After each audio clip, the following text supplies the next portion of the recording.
Hello friends, welcome to my channel back to the basics. दोस्तों, अभी हम लोग इंटरनेशनल रिलेशंस के अक्टूबर 2023 मंथ्स का करेंट अफेयर्स देखने जा रहे हैं। देखिए, मैं आपको फिर से बता दूं इसका अप्रोच क्या है। तीन टाइप के कंटेंट है। एक जो कि प्रीलिम्स के लिए इम्पॉर्टेंट है, एक जो प्रीलिम्स के लिए थोड़ा इंपॉर्टेंट है, मेनली मेंस के लिए इम्पॉर्टेंट है, और एक तो कहीं इंपॉर्टेंट ही नहीं है। जो इम्पॉर्टेंट ही नहीं है, अगर मैं उसको सीधे पार कर दूँ तो प्लीज़ डोंट माइंड, ठीक है। जो कंटेंट मेनली मेंस के लिए इंपॉर्टेंट है, I will just read it out and you also just listen to it. But there are few things which can be directly और इनडायरेक्टली आस्क्ड इन प्रीलिम्स, ठीक है। उसको मैं आपको स्पेशली लिखने के लिए बोलूँगा और वो आपको लिखना है। चलिए स्टार्ट करते हैं। पहला जो आर्टिकल है दोस्तों, वो है इजराइल हमास वार के रिगार्डिंग। आपको पता है कि हमास ने इजराइल पर अटैक किया और उसके बाद से आपका इजराइल और हमास का वॉर कंटिन्यू है, ठीक है। तो देखिए, ऑपरेशन तूफान अल अक्सा, ऑपरेशन तूफान अल अक्सा, ठीक है, ये कोइंसाइड किया सब सैबैथ के साथ, ठीक है। तो जो हमास ने जो इजराइल पर अटैक किया, हमास अटैक्ड इजराइल, और इस अटैक का नाम दिया गया ऑपरेशन तूफान अल अक्सा, ऑपरेशन तूफान अल अक्सा। और ये कोइंसाइड किया जेविस वर्शिप के साथ। जेविस एक वेकेशन है, छुट्टी है, ठीक है, उसको बोलते हैं सैबथ।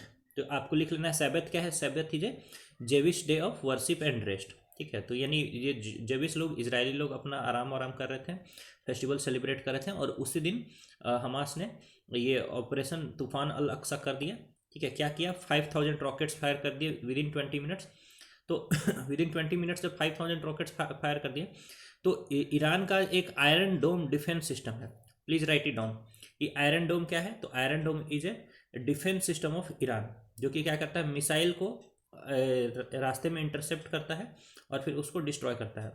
लेकिन इस हर एक जो मिसाइल डिफेंस सिस्टम होती है दोस्तों, उसकी कुछ कैपेसिटी होती है। जब 20 मिनट के अंदर ही 5000 रॉकेट्स फायर किए जाएंगे, तो कोई भी मिसाइल डिफेंस सिस्टम जो है वो फंक्शनैलिटी लूज कर देगा, ठीक है। और इसके बाद फिर वहाँ जो हुआ आपको पता है, बहुत सारे जो हॉस्टेजेस लेकर के आ गए हमास के लोग, और अब तब से इजराइल हमास पर अटैक कर रहा है, ठीक है। तो ये आयरन डोम जो है दोस्तों, वो 2011 से ही लगाया गया है, और ये क्या करता है, ये short range air defence system है इजराइल का, ठीक है।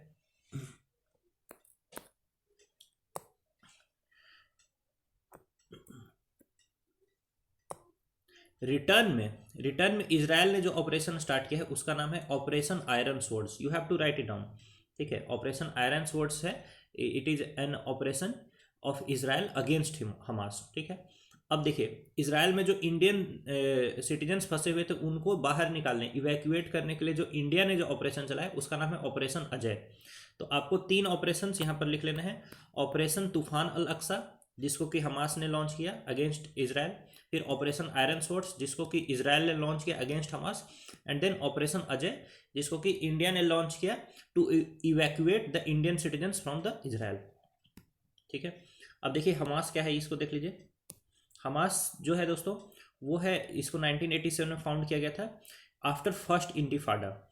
इंटिफाडा है बेसिकली, इंटिफाडा कहते हैं पैलेस्टीनियंस और इजरायलीज के बीच में जो मेजर लड़ाई वगैरह हुई है, उसी को बोलते हैं फर्स्ट इंटिफाडा। जब जब पैलेस्टीनियंस ने इजराइल को वहाँ से रिमूव करने का प्रयास किया है, उसी को हम लोग इंटिफाडा बोलते हैं। तो फर्स्ट इंटिफाडा 1987 में होता, और उसके बाद हमास का फॉर्मेशन होता है दोस्तों।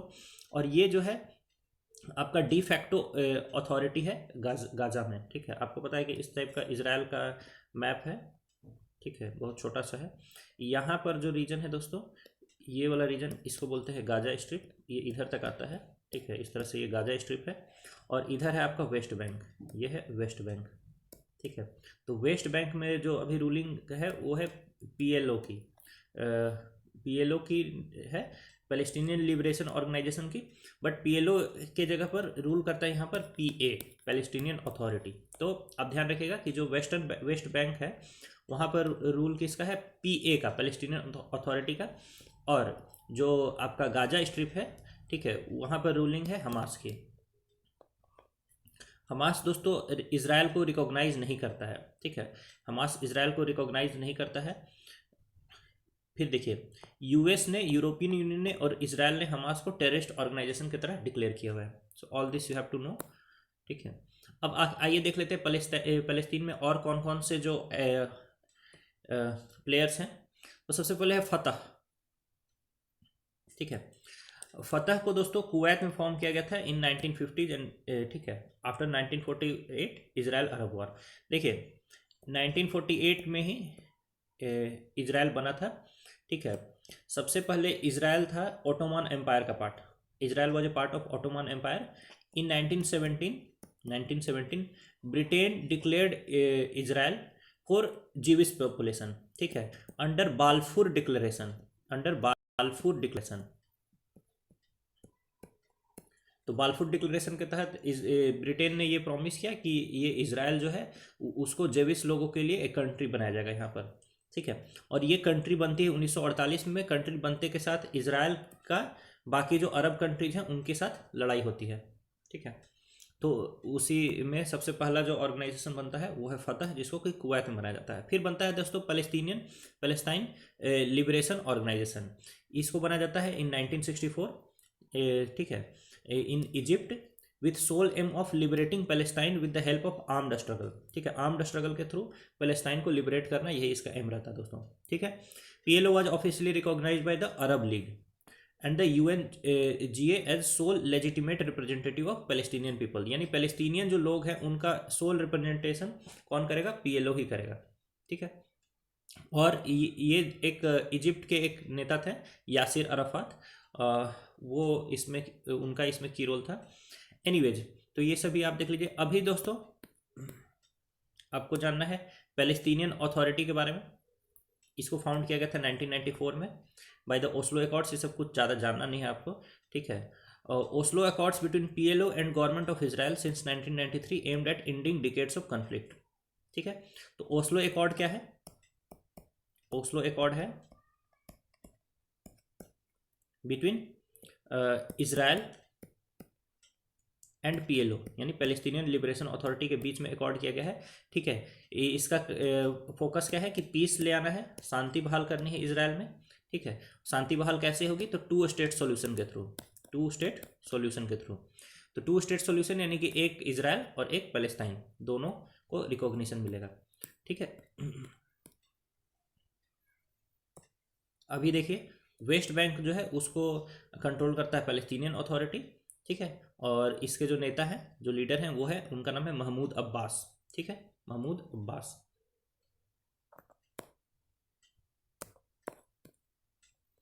आइए देखते हैं इजराइल पैलेस्टाइन कॉन्फ्लिक्ट का क्या बैकग्राउंड है दोस्तों। तो पैलेस्टीनियंस यानी अरब पीपल और इजरायलीस यानी ज्यूज, ठीक है, दोनों लोग ये जॉर्डन रिवर और मेडिटेरेनियन सी के बीच का जो एरिया है उसको अपना पार्ट मानते हैं। ठीक है, और इसी के बीच है जेरूसलम, यानी इजराइल के बीचों बीच जेरूसलम है, विच holds immense significance for 3 religions, Judaism यानी कि जो ज्यूज हैं उनके लिए, फिर इस्लाम और क्रिश्चियनिटी। इन तीनों लोगों के लिए दोस्तों, यानी कि क्रिश्चियंस के लिए, ज्यूज के लिए और मुस्लिम सभी के लिए जो है जेरूसलम एक इम्पॉर्टेंट रिलीजियस प्लेस है, क्योंकि यहाँ पर अल अक्सा मॉस्क है। Al Aqsa mosque holy Islamic site है। उसके अलावा वेस्टर्न वॉल ये एक जीविश साइट है दोस्तों, और इसके अलावा यहाँ पर है चर्च ऑफ द होली सेपल्चर। ठीक है, प्लीज राइट ऑल 3। ये तीनों आपके लिए प्रीलिम्स के लिए इंपॉर्टेंट हो सकता है कि अल अक्सा मॉस्क कहाँ पर है, तो it is in Jerusalem, it is an Islamic site, religious Islamic site.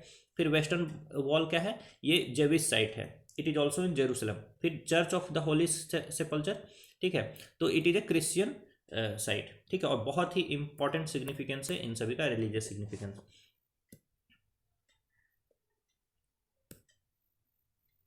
अब आइए देखते हैं कुछ कन्फ्लिक्ट जो बैकग्राउंड में चला है शुरुआत से, उसको देखते जाते हैं दोस्तों। ऑटोमन पीरियड में you just have to know the its summary, बहुत ज़्यादा डिटेल में आपको नहीं जानना है। तो ऑटोमन पीरियड में दोस्तों यहाँ पर अरब लोगों की मेजोरिटी थी, यानी जिनको आज के डेट में हम लोग पैलेस्टीनियन बोलते हैं, और जीविश लोग रहते थे बहुत कम संख्या में। फिर देखिए वर्ल्ड वॉर वन के बाद बाल्फूर declaration, you have to write it down. बाल्फूर declaration में ब्रिटिश गवर्नमेंट ने सपोर्ट किया establishment of A national home for the जीविश people. ठीक है, establishment of A national home for जीविश people in Palestine. ठीक है, बाल्फूर declaration British ने साइन किया, British ने बोला बालफोर डिक्लेरेशन में कि हम लोग यहाँ पर पैलेस्टाइन में जीविश लोगों के लिए एक नेशनल होम बनाएंगे, यानी इजराइल वहाँ बनेगा। वर्ल्ड वॉर 2 के बाद आपको पता है कि पूरे विश्व में अलग अलग जगह पर जीविश लोगों के साथ क्या हो रहा था, मैसेकर हो रहा था, जीनोसाइड हो रहा था। तो काफ़ी सारे लोग यहाँ पर भाग भाग करके आने लगे, ठीक है। बहुत सारे लोग यहाँ पर आकर के बस गए, कहाँ पर, आपके इजराइल में, आज के इजराइल में।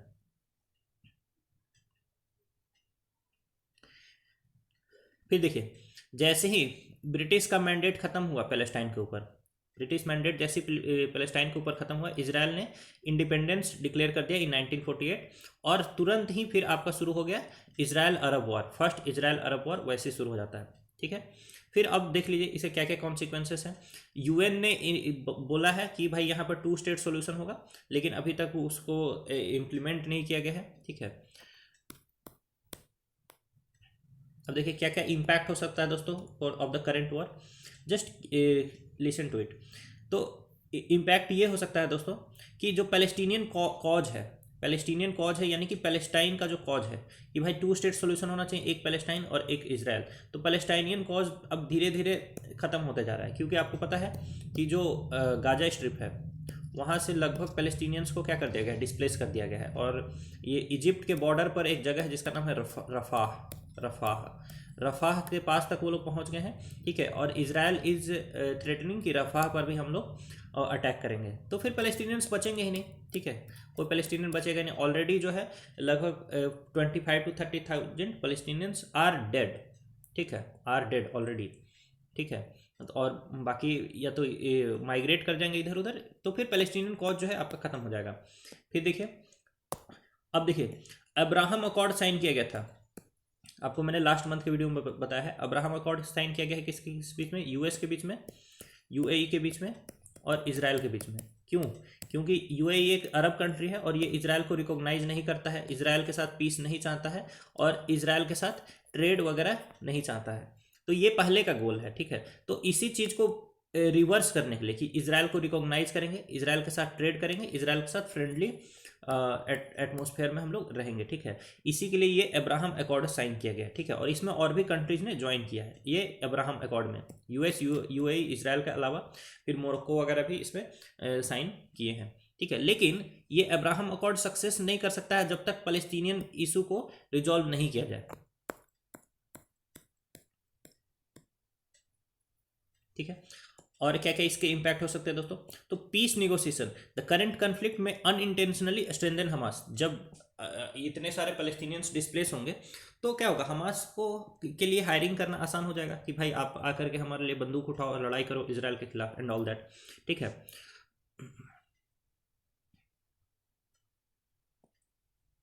फिर इससे क्या होगा दोस्तों, रीजनल इंस्टेबिलिटी आएगी, ठीक है, रीजनल इंस्टेबिलिटी आएगी।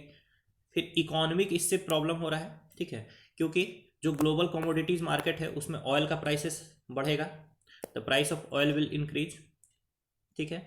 उसके अलावा क्या होगा, जो स्ट्रेट ऑफ हॉर्मूज का एरिया है, इवन रेड सी का जो एरिया है वहां पर आपको पता है कि हाउथी रिबेल्स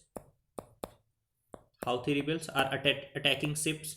तो इससे क्या होगा, जो ग्लोबल ट्रेड है that is going to be disrupted.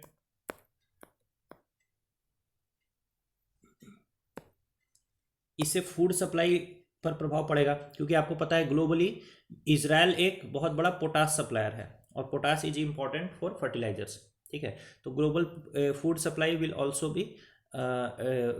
B hampered, ठीक है। फूड की प्राइसेस बढ़ेंगी जिससे पुअरर कंट्रीज के लोगों को क्या होगा, नुकसान होगा। फिर ये एक ह्यूमैनिटेरियन क्राइसिस तो है ही है, क्योंकि क्या है, बहुत सारे लोग अभी बिना पानी, बिना इलेक्ट्रिसिटी, बिना फ्यूल, फूड, इन सब के रह रहे हैं गाजा में, ठीक है। तो hence it is a humanitarian crisis as well. काफ़ी सारे लोग मारे भी गए हैं। तो देखिए इम्पैक्ट इंडिया पर क्या क्या हो सकता है। इंडिया का जो एक्सपोर्ट है दोस्तों इजराइल को, वो अफेक्ट हो सकता है, ठीक है।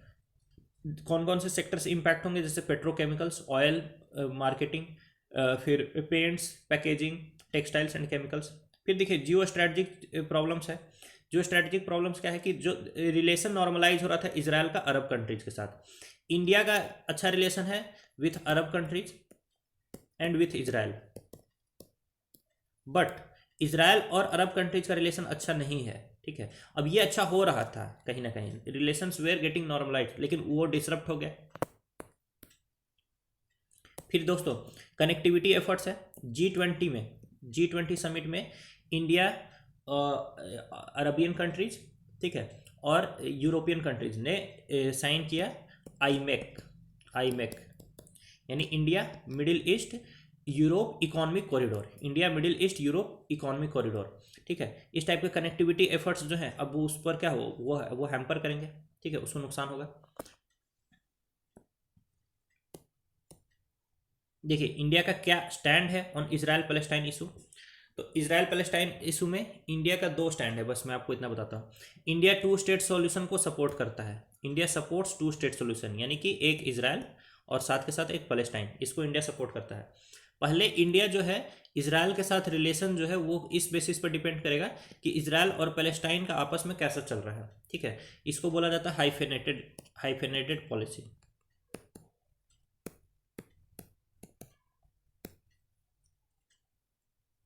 Earlier India's policy with Israel was hyphenated with Palestine, यानी कि इंडिया का जो रिलेशन है with Israel that will depend on Israel and Palestine issue, ठीक है।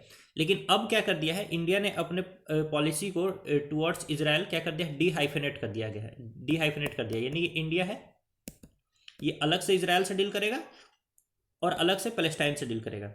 इजराइल और पैलेस्टाइन का आपस में जो भी चले उससे इंडिया को मतलब नहीं है, ठीक है।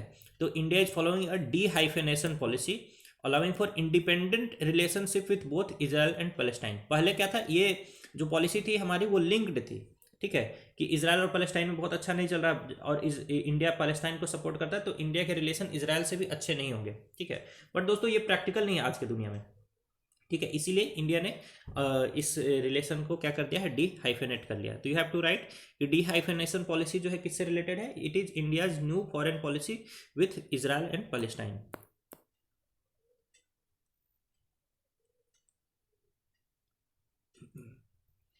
आइए दोस्तों अब हम लोग अगला टॉपिक देखते हैं, ये भी रिलेटेड है इजराइल हमास से ही, ठीक है, इसी क्राइसिस से रिलेटेड है। तो ये है योम किप्पुर वॉर, ठीक है।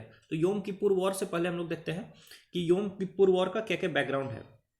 1948 में दोस्तों आपको पता रहना चाहिए कि सबसे पहले अरब और इजराइल का वॉर होता है, सबसे पहले अरब और इजराइल का वॉर होता है। इजराइल बनता है 1948 में, वह उसके साथ ही इसको अरब कंट्रीज ने इस पर अटैक कर देते हैं और फिर ये होता है अरब इजराइल वॉर होता है सबसे पहला। इजराइल इसमें जीतता है और काफ़ी सारे पैलेस्टीनियन अरब्स को एक्सपल्सन उनका फोर्स्ड एक्सपल्सन हो जाता है, यानी उनको ज़बरदस्ती भागना पड़ता है, ठीक है। और इस इवेंट को बोला जाता है नकबा और कैटेस्ट्रॉफ अरेबिक में, ठीक है। तो प्लीज़ राइट इट डाउन कि नकबा क्या है, तो शॉर्ट में लिख दीजिएगा नकबा कब हुआ, 1948 में हुआ। ये है क्या, it is forced displacement of Palestinian Arabs. क्यों, क्योंकि अरब इजराइल वॉर 1948 में अरब कंट्रीज हार गए, ठीक है, और इजराइल ने पैलेस्टीनियंस को फोर्स कर दिया अपने जगह से भागने के लिए, ठीक है। इसको एकदम शॉर्ट में 1 से 2 लाइन में आप लिख लेंगे। नकबा ये टर्म आपसे पूछा जा सकता है क्योंकि, ठीक है, Nakba is a term popular in news, it is related to, ऐसे करके आपसे पूछा जा सकता है। आइए फिर 1956 में होता है दोस्तों दूसरा वॉर, ये है सेकेंड अरब इजरायली वॉर, ठीक है, इसको बोलते हैं सुएज वॉर। सुएज वॉर में क्या हुआ, इजराइल, यूके और फ्रांस जो है वो सुएज कनाल के ऊपर अपना कब्जा करने का कोशिश करते हैं और इजिप्ट ने क्या करता है, सुएज को नेशनलाइज करने का कोशिश करता है, यानी कि it will be part of Egypt, ठीक है। फिर इसको आपका यूएस और यूएसएसआर के मध्यस्थता से इसको ख़त्म किया जाता है। बाकी इजराइल, यूके, फ्रांस ये सब अपना जो कंट्रोल है सुएज कनाल से उसको पीछे खींच लेते हैं and Suez canal becomes a part of Egypt.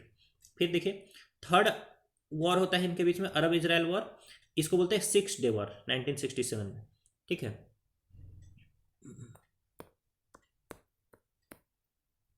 इस वॉर के बाद दोस्तों इजराइल जो है इजिप्ट का सिनाई पेनिनसुला, ठीक है, गाजा स्ट्रिप, जॉर्डन का वेस्ट बैंक, ईस्ट जेरूसलम और सीरिया का गोलन हाइट्स, ठीक है।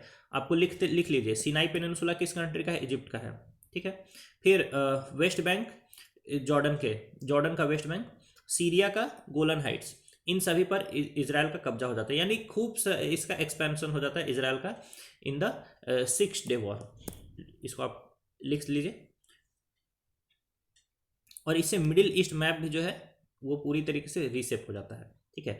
इसके बाद दोस्तों जो अरब लीग है, यानी अरब कंट्री जितने भी हैं इस अरब लीग में, ठीक है, वो लोग एक रिजोल्यूशन पास करते हैं जिसका नाम है थ्री नोज रिजोल्यूशन।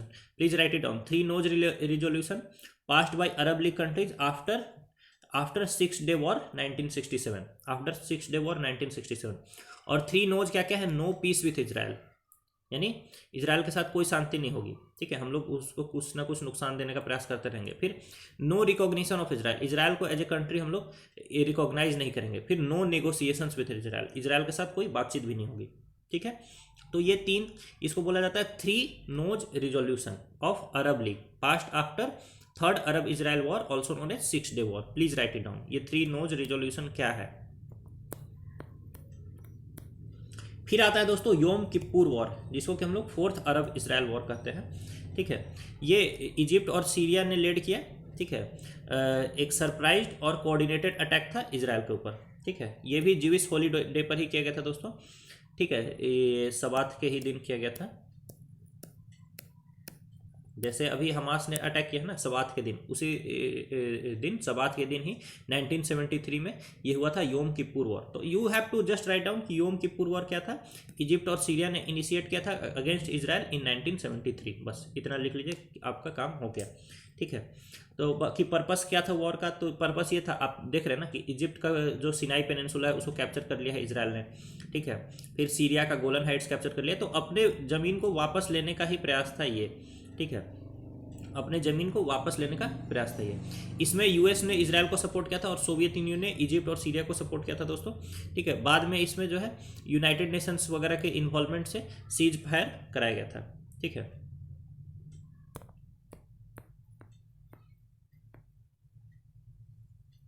ठीक है, ऐसे रनिंग कमेंट्री में देख लीजिए कि योम किप्पुर वॉर के क्या क्या कॉन्सिक्वेंसेस थे। तो सीरिया को दोस्तों कोई फायदा नहीं हुआ, ठीक है।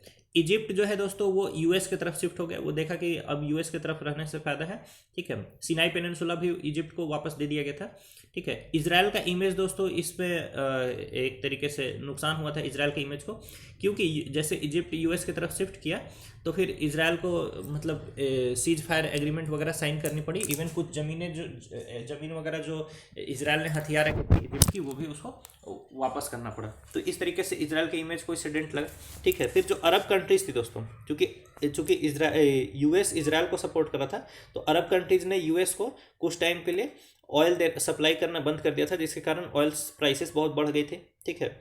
और फिर एक ये डिसीजन किया गया कि अब लड़ाई झगड़े के बजाय हम लोग डिप्लोमेसी के थ्रू ये जो अरब इजरायली कॉन्फ्लिक्ट है उसको रिजॉल्व करेंगे। तो ये इसका आप रनिंग वे में सुन लीजिए बस। एनीवेज, अब देखिए क्या क्या पीस एग्रीमेंट साइन किए गए हैं दोस्तों between Israel and Arabs, this is important. तो सबसे पहले है camp David accords, camp David accords sign किया गया है बिटवीन इजिप्ट एंड इजराइल, ठीक है। कैंप डेविड एकॉर्ड साइन किया गया है बिटवीन इजिप्ट एंड इजराइल, ठीक है।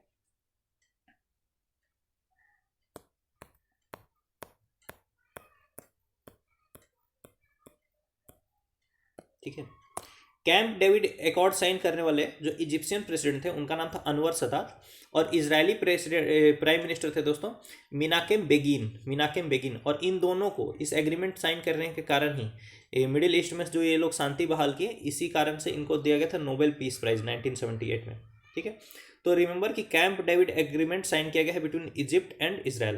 Then there is Oslo accords जो कि 1993 में साइन किया गया है, ठीक है। ओस्लो एकॉर्ड साइन किया गया था इजराइल और पीएलओ के बीच में, पैलेस्टीनियन लिबरेशन ऑर्गेनाइजेशन के बीच में, ठीक है। जिसमें बोला गया कि पीएलओ जो है वो वेस्ट बैंक को मैनेज करेगी, ठीक है। पीएलओ वेस्ट बैंक को मैनेज करेगी। पीएलओ ने भी दोस्तों इजराइल को रिकॉग्नाइज किया, लेकिन based on two state solution, यानी कि एक पैलेस्टाइन होगा और एक इजराइल होगा, ठीक है। इसके बाद फिर बहुत सारे हैं दोस्तों, जस्ट रिमेंबर कि Jordan Israel peace treaty sign किया गया था 1994 में। तो दो कंट्रीज साइन कर गए ना, दो अरबियन कंट्रीज, एक तो इजिप्ट साइन कर गया एग्रीमेंट विथ इजराइल। क्या नाम है इस एग्रीमेंट का? कैंप डेविड, ठीक है। दूसरा एग्रीमेंट जॉर्डन ने साइन कर लिया इजराइल के साथ, ठीक है। तो दो अरबियन कंट्रीज साइन कर चुके थे आपका एग्रीमेंट विथ इजराइल।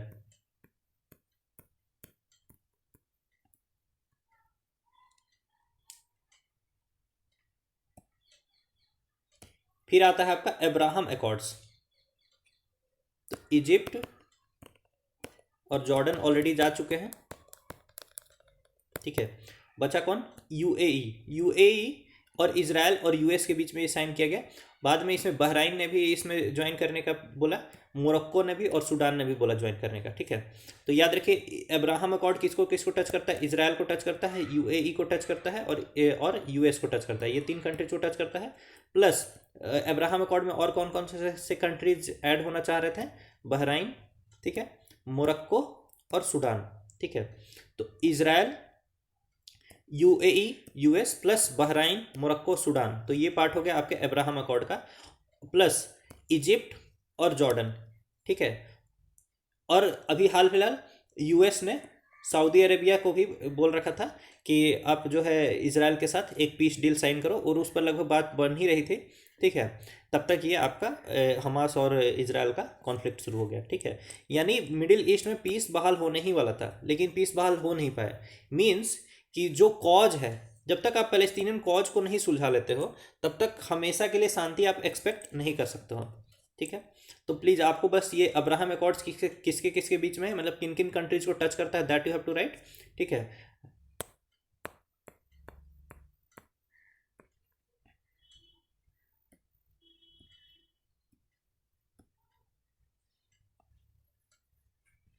फिर दोस्तों देखिए एक I2U2 ग्रुप है। आपको पता है कि I2U2 ग्रुप में कौन कौन से कंट्री है? इजराइल है, इंडिया है, यूएई है और यूएस है, ठीक है।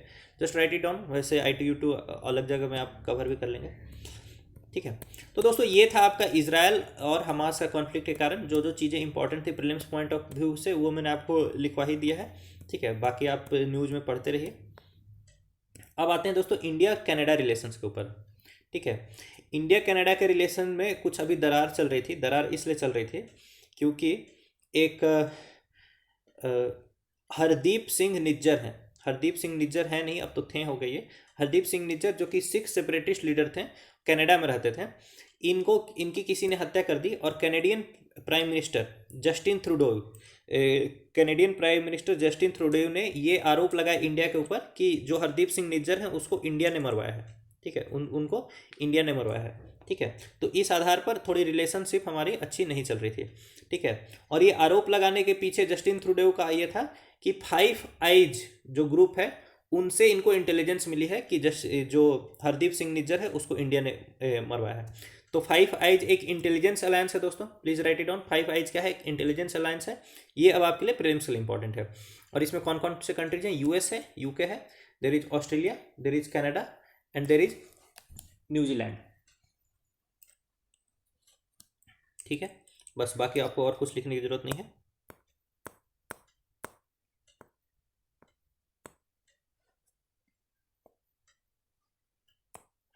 तो जैसे ये हुआ दोस्तों, यानी कनाडा ने ये आरोप लगाया तो इंडिया ने कनाडा के कुछ डिप्लोमेट्स को बाहर भगा दिया, ठीक है। फिर कनाडा इंडिया ने कनाडा के कुछ डिप्लोमेट्स को बोला कि अब आप अपने कंट्री वापस जाओ।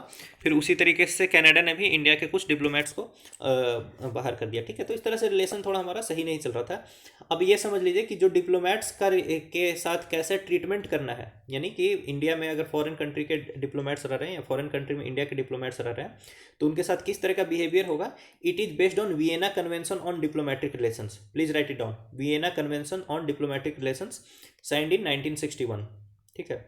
और 193 मेंबर्स कंट्रीज इसके 193 कंट्रीज इसके मेंबर्स हैं दोस्तों, ठीक है। और ये क्या करता है? ये sets out privileges of diplomatic mission, यानी किसी कंट्री में किसी दूसरे कंट्री का डिप्लोमेटिक मिशन गया हुआ है तो उसको क्या क्या प्रिविलेजेज दिए जाएंगे, ठीक है। और डिप्लोमेटिक इम्यूनिटी का लीगल बेसिस है दोस्तों, यानी कि किसी कंट्री के अगर एक डिप्लोमेट इंडिया में है, अगर उनकी गाड़ी से कोई एक्सीडेंट हो जाता है, कोई डेथ हो जाता है, तो उन पर ऐसा नहीं है कि जैसे इंडिया इंडियन के खिलाफ आपका क्रिमिनल एक्शन ले सकता है, उनके खिलाफ नहीं लिया जा सकता क्योंकि उनको डिप्लोमेटिक इम्यूनिटी प्राप्त होती है, ठीक है। तो डिप्लोमेटिक इम्यूनिटी का ये लीगल बेसिस है। क्या है legal basis? Vienna convention on diplomatic relations, ठीक है। तो बस उतना आपको जानना है। अब आइए इंडिया कनाडा रिलेशंस के पॉइंट्स देख लेते हैं हम लोग फॉर मेंस। ठीक है, तो हमारा जो रिलेशन है दोस्तों वो बहुत सारी चीज़ों पर बेस्ड है, जैसे डायस्पोरा, बहुत सारे इंडियंस जो है आपके कनाडा में रहते हैं। 3% of total Canadian population are Indians. ठीक है, फिर देखिए इकोनॉमिक, हम लोग लगभग 9.9 बिलियन डॉलर का सर्विस, 9.9 बिलियन डॉलर्स का गुड्स और 6.5 बिलियन डॉलर का सर्विसेज का ट्रेड करते हैं। फिर साइंस एंड टेक्नोलॉजी का कोऑपरेशन है दोस्तों, for research and development, for intellectual property and processes, prototypes and products. फिर दोस्तों we also cooperate for energy security. ठीक है, we also cooperate for energy security such as, जो सिविल न्यूक्लियर एग्रीमेंट साइन किया गया US के साथ, तो फिर कनाडा ने भी जो है आपका यूरेनियम वगैरह सप्लाई करना इंडिया को शुरू कर दिया। ठीक है, फिर दोस्तों स्ट्रेटजिक कोऑपरेशन भी है इंडिया का कनाडा के साथ, क्योंकि कनाडा जो है इंडो पैसिफिक के लिए, चाइना को क्या मानता है Canada, disruptive global power. China को क्या मानता है कनाडा, डिसरप्टिव ग्लोबल पावर, और इंडिया को कनाडा मानता है क्रिटिकल पार्टनर। यानी इंडिया तो पार्टनर है और चाइना जो है वो आपका डिसरप्शन कर रहा है इन द इंडो पैसिफिक। फिर चैलेंजेस क्या क्या है दोस्तों इंडिया कनाडा रिलेशंस में, तो हिस्टोरिकल लेगेसी है, कुछ कुछ चैलेंजेस क्या, जैसे कि इंडिया जो दोस्तों नॉन अलाइंड मूवमेंट का पार्ट था, लेकिन कनाडा जो है नाटो का मेंबर था, नॉर्थ अटलांटिक ट्रीटी ऑर्गेनाइजेशन का मेंबर था। फिर देखिए कनाडा ने जो है कश्मीर में प्लेबिसाइड कराने की बात करी। ठीक है, और इंडिया का था ये तो हमारा इंटरनल मैटर, हम लोग देखेंगे क्या करना है नहीं करना है। ठीक है, फिर जब इंडिया ने न्यूक्लियर टेस्ट किया 1998 में, उस टाइम कनाडा ने कुछ टाइम के लिए जो है न्यूक्लियर कोऑपरेशन हॉल्ट कर दिया था इंडिया के साथ, यानी इंडिया के साथ वो न्यूक्लियर कोऑपरेशन नहीं कर रहा था। ठीक है, फिर कनाडा का जो इमिग्रेशन सिस्टम है दैट इज ऑल्सो प्रॉब्लमेटिक। जो इंडिया के कुछ ऐसे लोग जिनका कुछ अच्छा पास्ट नहीं है, ठीक है, वो इंडिया के अगेंस्ट कोई एक्टिविटीज़ करते हैं, उनको भी कनाडा जो है आसानी से सिटीजनशिप वगैरह प्रोवाइड कर देता है। ठीक है, फिर देखिए बहुत सारे डोमेस्टिक पॉलिटिकल फैक्टर्स कनाडा में वो भी इम्पैक्ट करते हैं इंडिया के और कनाडा के रिलेशंस को।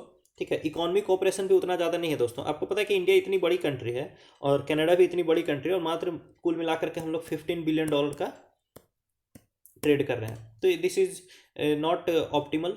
फिर देखिए इंडिया के डोमेस्टिक अफेयर्स में दोस्तों कनाडा का भी कई बार मेडलिंग करने का प्रयास करता है। जैसे फार्मर्स प्रोटेस्ट में कनाडा ने सपोर्ट अपना दिया था फार्मर्स को। देखिए फार्मर्स के लिए कंसर्न होना is one thing, but it is an internal matter of India. ठीक है, an outsider PM can not should not comment on internal matters of India.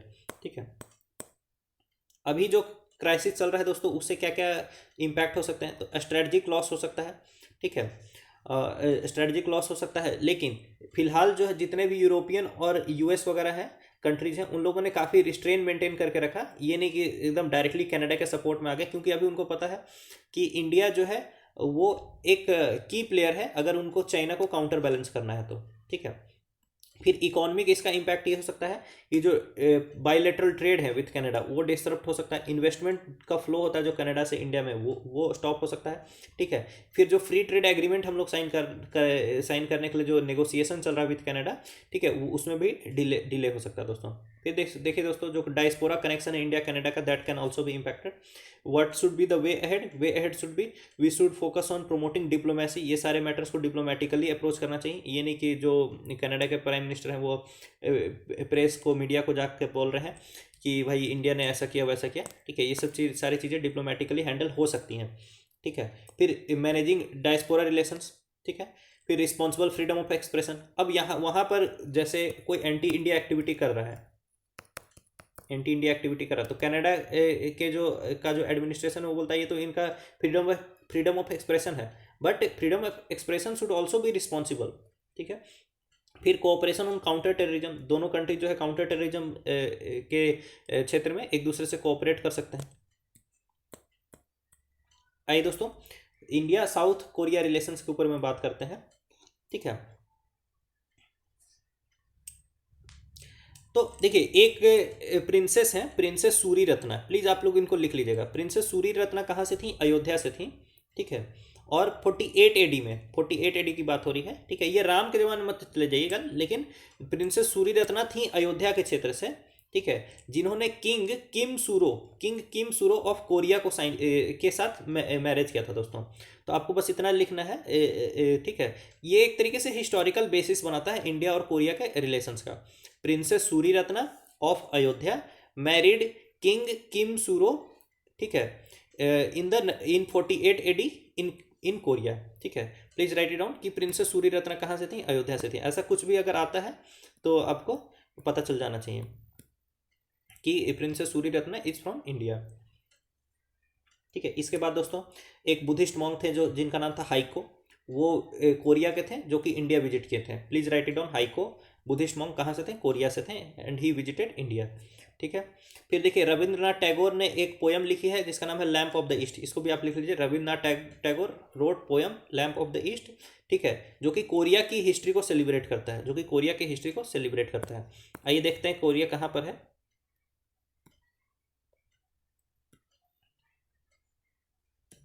देखिए दोस्तों इधर कहीं इंडिया, ये चाइना, ठीक है, चाइना आ गया। अब देखिए चाइना से ही सटा हुआ है ये आपका है नॉर्थ कोरिया, ये है नॉर्थ कोरिया, इसकी बात हम लोग नहीं कर रहे हैं। और नॉर्थ कोरिया के साउथ में है साउथ कोरिया, ठीक है, ये साउथ कोरिया, साउथ कोरिया की कैपिटल है सियोल, ठीक है। ये है south north Korea, south Korea, और इसके पैरेलल में ईस्ट में है, इधर आपका है ये है जापान, ये है जापान, ठीक है। अब जापान और ये कोरियन पेनिनसुला के बीचों बीच है आपकी सी, जिसका नाम है ईस्ट सी या फिर सी ऑफ जापान भी इसको बोलते हैं, ईस्ट सी या फिर Sea of Japan. Korean peninsula और चाइना के बीचों बीच जो सी है इसको बोलते हैं येलो सी, येलो सी। ईस्ट सी और येलो सी के नीचे में है आपका ईस्ट चाइना सी, ईस्ट सी और येलो सी के नीचे में East China C, and still उसके भी और साउथ में आ जाइएगा तो आपको मिलेगा साउथ चाइना सी, ठीक है, उसके भी और नीचे आ जाएगा तो आपको मिल जाएगा साउथ चाइना सी। तो अगर आपको नॉर्थ टू साउथ अरेंज करना हो तो सबसे पहले east sea, east sea, there is something east सी और ईस्ट चाइना सी अलग अलग है, ये बात ध्यान रखिएगा। सबसे पहले नॉर्थ में है जापान और चाइना के बीच में ईस्ट सी, फिर कोरिया और चाइना के बीच में है येलो सी, फिर है आपका ईस्ट चाइना सी, और फिर नीचे है साउथ चाइना सी, ठीक है। तो ये नॉर्थ टू साउथ आपको कई बार अरेंज करने के लिए बोला जा सकता है, east sea, yellow C, east China C and south China sea, इस तरह से आप याद कर सकते हैं।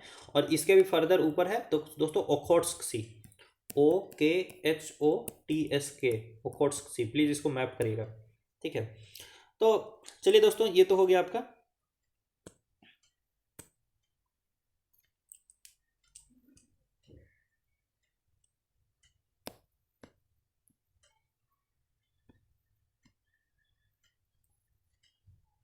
ठीक है, फिर ये सब कुछ भी इंपॉर्टेंट नहीं है, बस ये ध्यान रखिए कि इंडिया की एक्ट ईस्ट पॉलिसी के लिए, इंडिया की एक्ट ईस्ट पॉलिसी के लिए और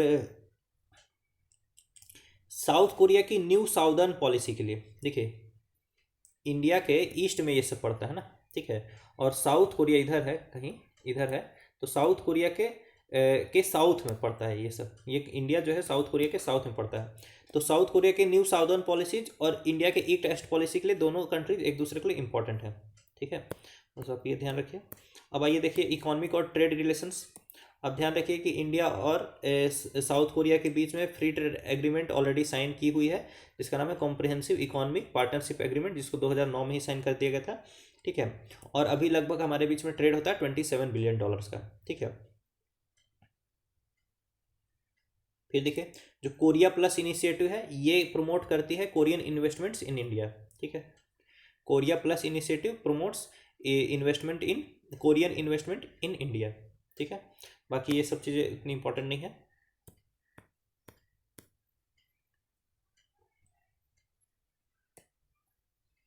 फिर स्ट्रेटजिक वे में भी दोस्तों एक दूसरे के लिए ये लोग इंपॉर्टेंट है।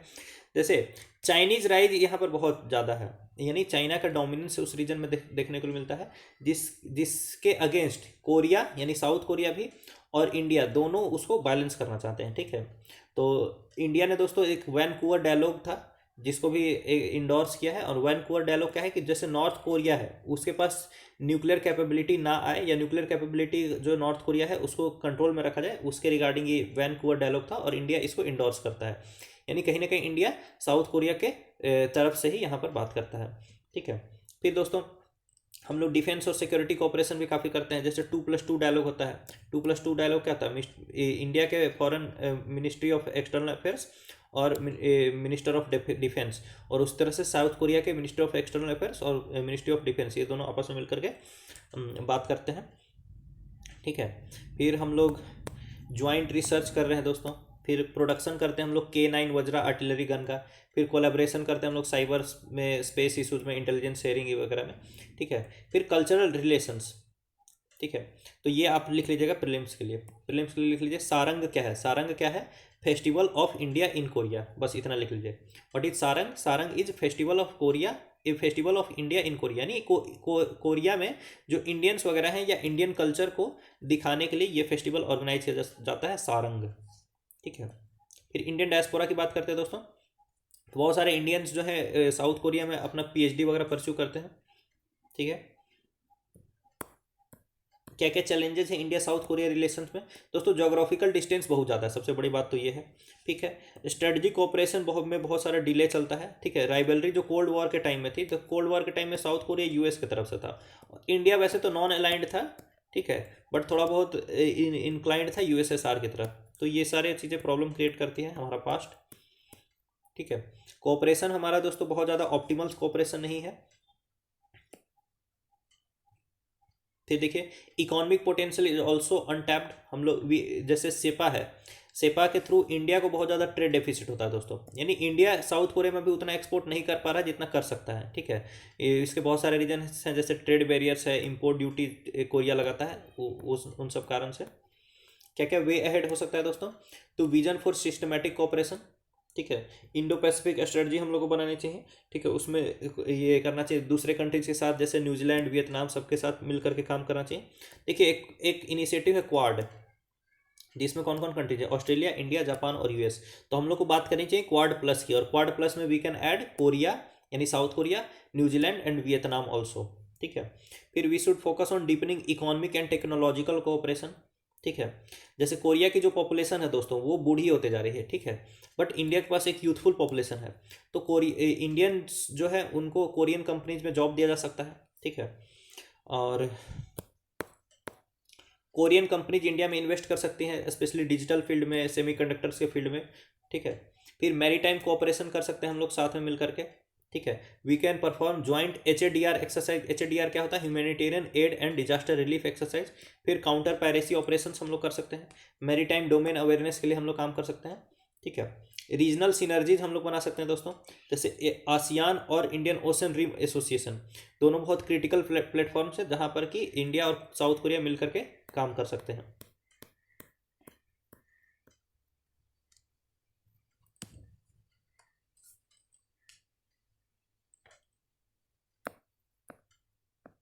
ठीक है, तो ये सब है दोस्तों, बहुत जनरल पॉइंट्स है, not very important for prelims at least.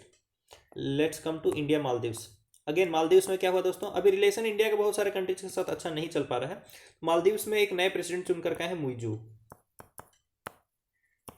Muizzu जो है वहां पर ये इन्होंने नारा दिया था इंडिया आउट कैंपेन का, इंडिया आउट कैंपेन का।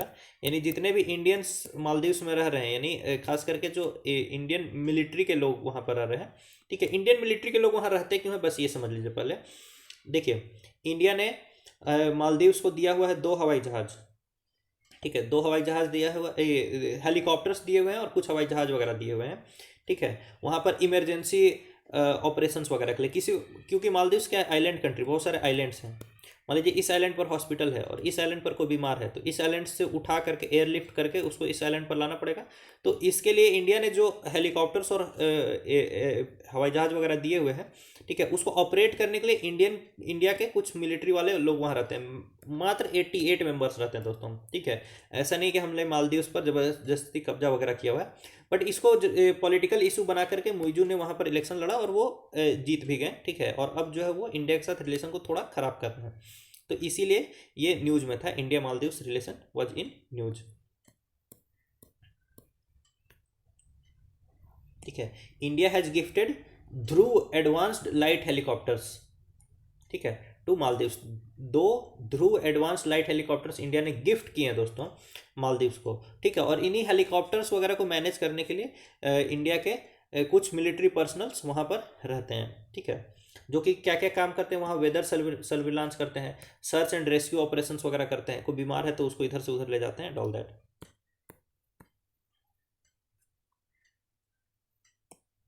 देखिए दोस्तों मालदीव्स जो है ये हो गया आपका इंडिया, ठीक है। और इधर है इंडिया का आइलैंड जिसको बोलते हैं लक्षद्वीप।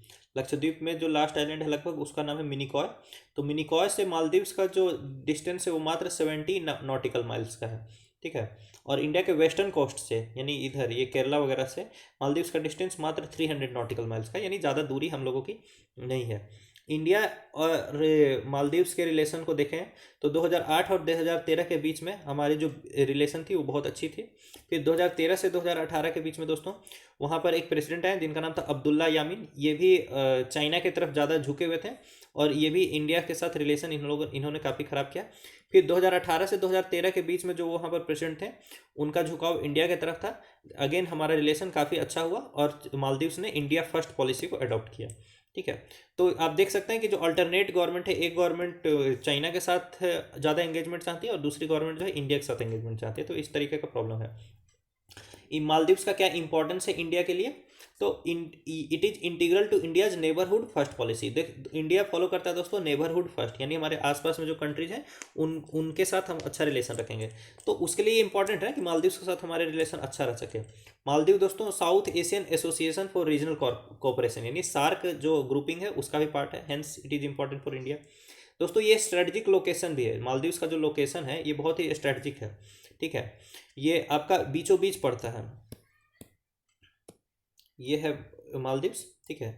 और इधर है आपका मलक्का स्ट्रेट, यहाँ देखिए यहाँ मलक्का स्ट्रेट, और इधर आपका ईरान के पास में है आपका स्ट्रेट ऑफ हॉर्मुज। फिर उसके नीचे आपका रेड सी और गल्फ ऑफ एडन के बीच में है बाब अल मंदाब। ठीक है।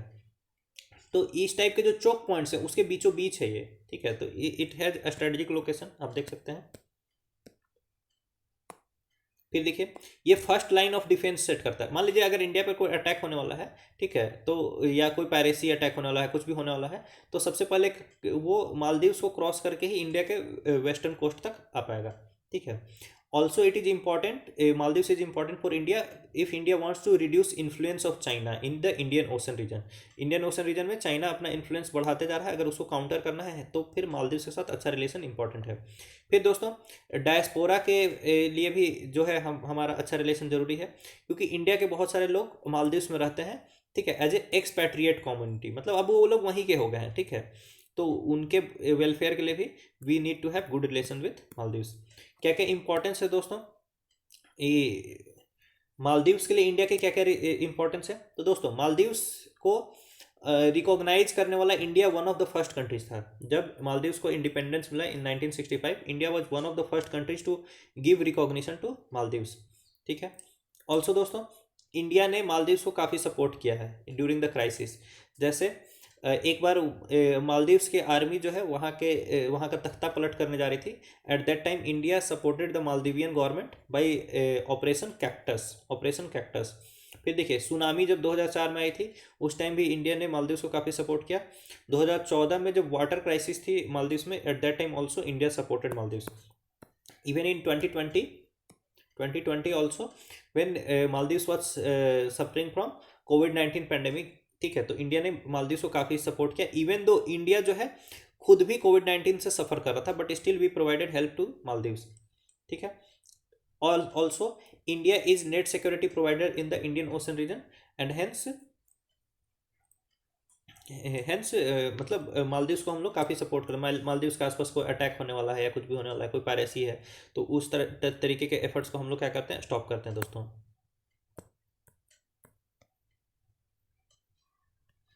देखिए क्या क्या एरियाज ऑफ कोऑपरेशन है बिटवीन इंडिया एंड मालदीव्स। तो इंडिया और मालदीव्स के बीच में एरिया ऑफ कोऑपरेशन, एक तो ट्रेड रिलेशन है, लगभग 300 मिलियन डॉलर का हम लोग ट्रेड करते हैं। ठीक है। सिक्योरिटी एंड डिफेंस के मामले में हम लोग ये एक दूसरे से इंटरेक्ट करते हैं। ठीक है। जैसे इंडिया सप्लाई करता है डिफेंस रिलेटेड फैसिलिटीज़ मालदीव्स को, क्या क्या मिलिट्री हॉस्पिटल एक बनाया है वहाँ पर। ठीक है। फिर coastal surveillance radar system provide किया है। फिर हम लोग देखिए एक बेस बना रहे हैं उथुरू थिलाफाल्हू एटॉल में। Please write it down, just इतना लिखना है आपको, क्या बना रहे नहीं वो सब नहीं। उथुरू थिलाफाल्हू एटॉल कहाँ पर है, ये प्लेसेस इन न्यूज, तो ये है मालदीव्स में। ये हो गया आपका प्रीलिम्स के लिए पॉइंट। इंडिया और मालदीव्स के बीच में जो ज्वाइंट मिलिट्री एक्सरसाइज है उसका नाम है एवू कैरीन, प्लीज इसको भी लिख लीजिए आप। Joint military exercise between India and Maldives, इसका नाम है एवू कैरीन।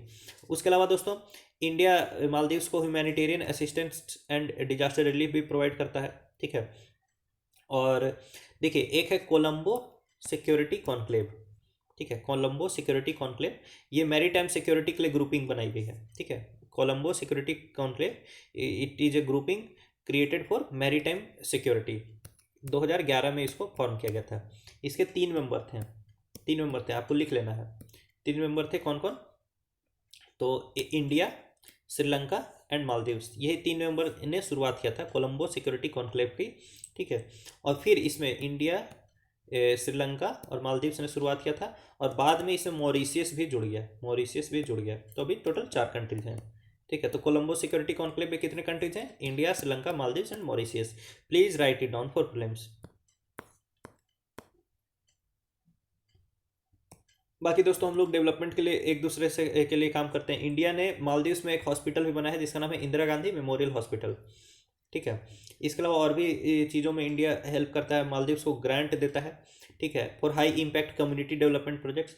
इंफ्रास्ट्रक्चर हम लोग डेवलप कर रहे हैं, जैसे मालदीव्स में ग्रेटर माली कनेक्टिविटी प्रोजेक्ट, ठीक है, ये मालदीव्स का लार्जेस्ट इंफ्रास्ट्रक्चर प्रोजेक्ट है, ठीक है। फिर टूरिज्म में हम लोग ने मालदीव्स के साथ ओपन स्काइज एग्रीमेंट साइन कर रखे हैं, ठीक है। Visa free entry for tourism, medical and business purposes हम लोग एक दूसरे को प्रोवाइड करते हैं। दोस्तों चैलेंजेस क्या क्या है हमारे रिलेशन में विथ मालदीव्स? तो देखिए एक तो इंस्टेबिलिटी है कंट्री में, जैसे मालदीव्स में जैसे गवर्नमेंट चेंज हो रहे हैं तो वैसे ही आपको वहाँ पर जो पॉलिसी है वो चेंज हो जा रही है। फिर एंटी इंडिया सेंटीमेंट्स, ऑब्वियस सी बात है कि कुछ तो लोगों के बीच में एंटी इंडिया सेंटीमेंट्स हैं, तभी एंटी इंडिया एजेंडा पर कोई भी इंसान प्रेसिडेंट बन करके चुना जा रहा है। फिर देखिए चाइना की एक स्ट्रेटजी है जिसका नाम है स्ट्रिंग ऑफ पर्ल्स, यानी मोतियों की माला। मोतियों की माला, मोतियों की माला नहीं है, ये देखिए ये है आपका इंडिया, ठीक है। तो इंडिया के चारों ओर चाइना क्या चाहता है कि चारों ओर अलग अलग कंट्रीज के साथ दोस्ताना व्यवहार करके इंडिया को घेरना चाहता है, ठीक है। और ये जिन जिन कंट्रियों को के साथ दोस्ताना व्यवहार करना चाहता है उसी को बोला जा रहा है पर्ल्स, यानी मोती।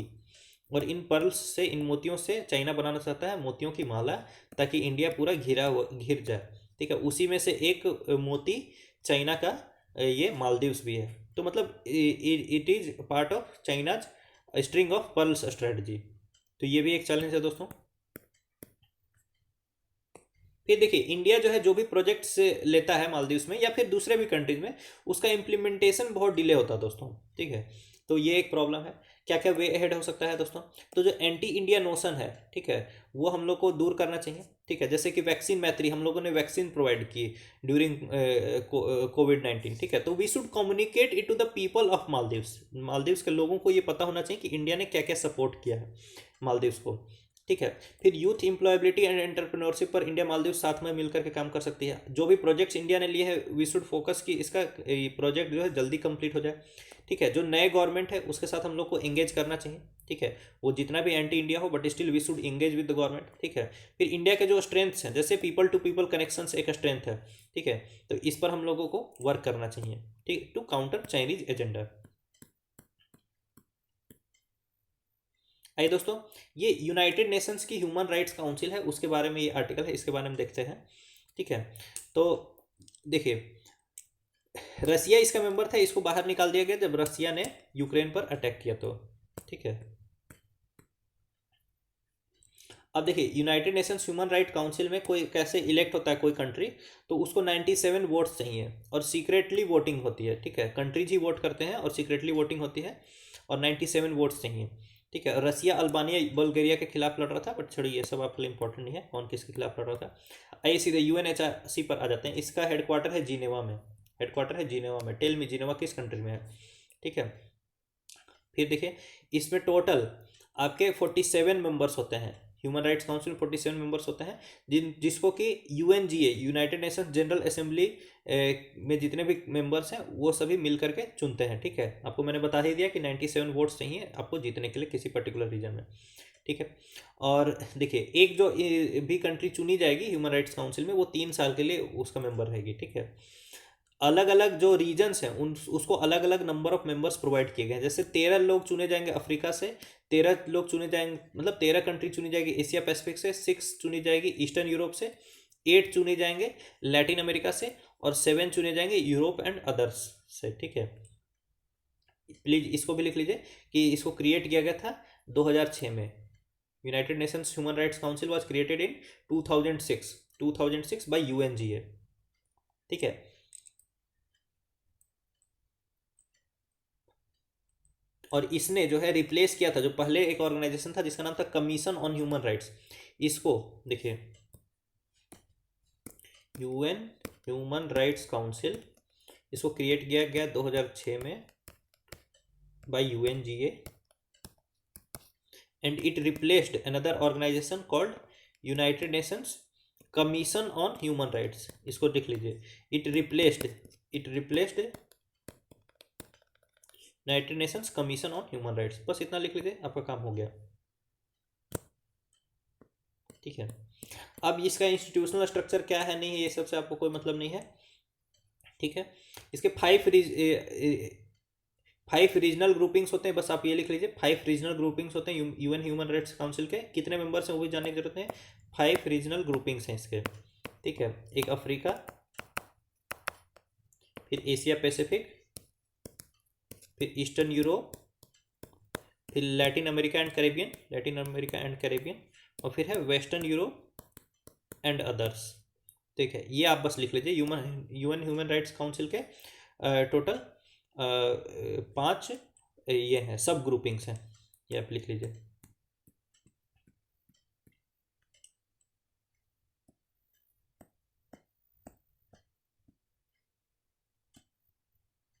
देखिए इसका क्या क्या पावर है वो देख लीजिए आप, बस just listen to it.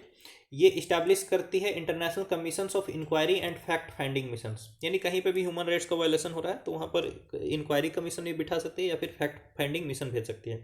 UNHRC ने, ह्यूमन राइट्स काउंसिल ने क्या क्या रोल प्ले किया दोस्तों, तो इसने गवर्नमेंट्स को अकाउंटेबल ठहराया है अगर कहीं भी ह्यूमन राइट्स वायलेशन हुआ तो। In special sessions devoted to addressing gross and systematic violations, जैसे कि कंट्रीज लाइक सीरिया में। फिर fact finding investigations mission send किया है इसने अलग अलग कंट्रीज में। फिर technical assistance and capacity building provide की है in the field of human rights. ठीक है, क्या क्या क्रिटिसिज्म है दोस्तों, तो जाहिर सी बात है कि अगर पूरे विश्व में आज भी ह्यूमन राइट्स का इतने लार्ज स्केल पर वायलेशन हो रहा है, जैसे इजराइल पैलेस्टाइन क्राइसिस ही है। ठीक है, तो यहाँ से बहुत सारे पैलेस्टीनियंस, बहुत सारे क्या सारे के सारे पैलेस्टीनियंस अपने घर से बेदखल हो चुके हैं। ठीक है, लगभग 23 लाख पैलेस्टीनियंस जो है वो अपने घर से बेदखल हो चुके हैं। ठीक है, तो ये भी तो ह्यूमन राइट्स का एक तरीके से वायलेशन ही है। ठीक है, तो यानी कि ये ह्यूमन राइट्स काउंसिल कहीं ना कहीं पूरी तरीके से सक्सेसफुल नहीं रही है। ठीक है, अपने मिशन में। तो यही सब इसका क्रिटिसिज्म है। तो क्रिटिसिज्म क्या क्या हो सकता है, अब देख लीजिए इसका मेंबरशिप क्राइटेरिया। ठीक है, जो जो कंट्रीज को मेंबरशिप दी जाती है वो उनके यहाँ खुद ही बहुत सारा ह्यूमन राइट्स वायलेशन होता है। जैसे चाइना क्या करता है, उइघुर मुस्लिम्स के साथ ह्यूमन राइट्स वायलेशन करता है, but still China becomes member. फिर देखिए यहाँ पे बहुत ज़्यादा सेलेक्टिविटी एंड पॉलिटिसाइजेशन देखने के लिए मिलती है। ठीक है, फिर एक्सेसिबिलिटी बैरियर्स है दोस्तों, जैसे इंडिया से मान लीजिए कोई ह्यूमन राइट्स एक्टिविस्ट है, अब ह्यूमन राइट के लिए अगर वो एक्टिविस्ट लड़ाई कर रहा है तो उसके पास बहुत ज़्यादा पैसे तो नहीं होंगे। ठीक है, फिर अब इसके मीटिंग्स वगैरह में वो कैसे जाएगा पार्टिसिपेट करने के लिए, तो इस टाइप का एक्सेसिबिलिटी बैरियर है। फिर सिविल सोसाइटी का पार्टिसिपेशन इसमें बहुत ज़्यादा नहीं है, that is problem. Implementation deficiencies दोस्तों, जो भी इसके रिकमेंडेशंस होते हैं वो नॉन बाइंडिंग होते हैं। ठीक है, कोई भी कंट्री ईजिली जो है मतलब इसके डिसीजंस को मानने से मना कर सकती है। ठीक है, फिर दोस्तों जो कंट्रीज भी होती हैं वो ह्यूमन राइट्स के वायलेशन के आधार पर वोट नहीं करते हैं, वो ब्लॉक्स के आधार पर वोट करते हैं कि भाई मैं अफ्रीका से हूँ तो मैं अफ्रीकन कॉज को सपोर्ट करूंगा। ह्यूमन राइट्स को कॉज माना ही नहीं जाता है, तो ये सभी एक प्रॉब्लम है। वे हेड क्या हो सकता है दोस्तों, क्रेडिबिलिटी इन्हांस करिए ऐसे किसी भी ऑर्गेनाइजेशन का। ठीक है, एक्सेसिबिलिटी इन्हांस करिए। ठीक है, जीरो टॉलरेंस पॉलिसी लाइए कि ह्यूमन राइट वायलेशन के लिए, हरासमेंट के लिए, इंटिमिडेशन के लिए, सिविल सोसाइटी मेंबर्स के लिए। ठीक है, सिविल सोसाइटी को एक्रेडिटेशन प्रोवाइड करिए, जैसे यूएन क्या कर सकता है, रिकॉग्निशन प्रोवाइड कर सकता है कि जो पर्टिकुलर एनजीओ है ये यूएन रिकॉग्नाइज्ड है in the field of human rights. ठीक है, तो ये सारी चीज़ें की जा सकती हैं। ठीक है, फिर फंक्शनिंग जो है उसको हम लोग और इफेक्टिव बना सकते हैं, प्रोएक्टिव अप्रोच ला सकते हैं। जैसे पता है कि जैसे वॉर होने वाला है इसराइल और हमास में, तो यहाँ पे बहुत ज़्यादा ह्यूमन राइट्स वायलेशन होगा, तो हम लोग कुछ कर सकते हैं पहले से ही, ताकि जो पैलेस्टीनियंस है उनका प्रॉब्लम रिजॉल्व हो सके।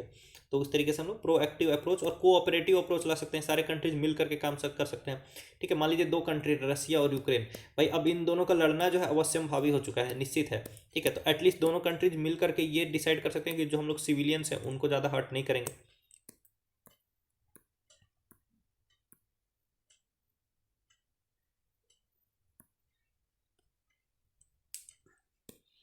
आइए दोस्तों देखते हैं साउथ चाइना सी। तो साउथ चाइना सी में आपको ये पता होना चाहिए कि चाइना और फिलीपींस के बीच में ये है, देखिए ये है आपका फिलीपींस। ठीक है, ये फिलीपींस है, और फिलीपींस जो है यहाँ तक अपना एक्सक्लूसिव इकोनॉमिक जोन क्लेम करता है। ठीक है, लेकिन चाइना बोलता है, चाइना कि नहीं यहाँ तक तो तुम्हारा तो कैसे होगा, जबकि यहाँ तक तो मेरा ही एक्सक्लूसिव इकोनॉमिक जोन है, ये पूरा एरिया मेरे एक्सक्लूसिव इकोनॉमिक जोन में है। और ये बात चाइना कहता है अपने नाइन नाइन डैश लाइन के आधार पर। चाइना का एक 9 डैश लाइन है, ये है गया एक लाइन, ये हो गया 2 लाइन, ये 3, ये 4, ये 5, ये 6, ये 7, ये 8, ये 9। ये 9 डैश लाइन के अंतर्गत जितना भी एरिया है, ठीक है, ये सारा चाइना का है, ऐसा चाइना कहता है। ठीक है, तो फिलीपींस को तो कुछ मिला ही नहीं, देखिए यहाँ से 200 नॉटिकल माइल जोड़िएगा तो वो मिल ही नहीं रहा फिलीपींस को। तो ये प्रॉब्लम है दोस्तों बिटवीन इंडिया एंड चाइना। तो देख लीजिए इसमें 9 डैश लाइन क्या है, it is a U shaped line that was adopted by Chinese map of 1940s। ठीक है, it accounts for around 90% of total south China sea. तो साउथ चाइना सी का 90% चाइना खुद को बोलता है कि ये मेरा है। इसके पहले चाइना जो है 11 डैश लाइन को मानता था। ठीक है, लेकिन 1952 में इसने कुछ एरियाज को जाने दिया। ठीक है, और फिर 11 डैश लाइन शिफ्ट हो गया 9 डैश लाइन पर। ठीक है,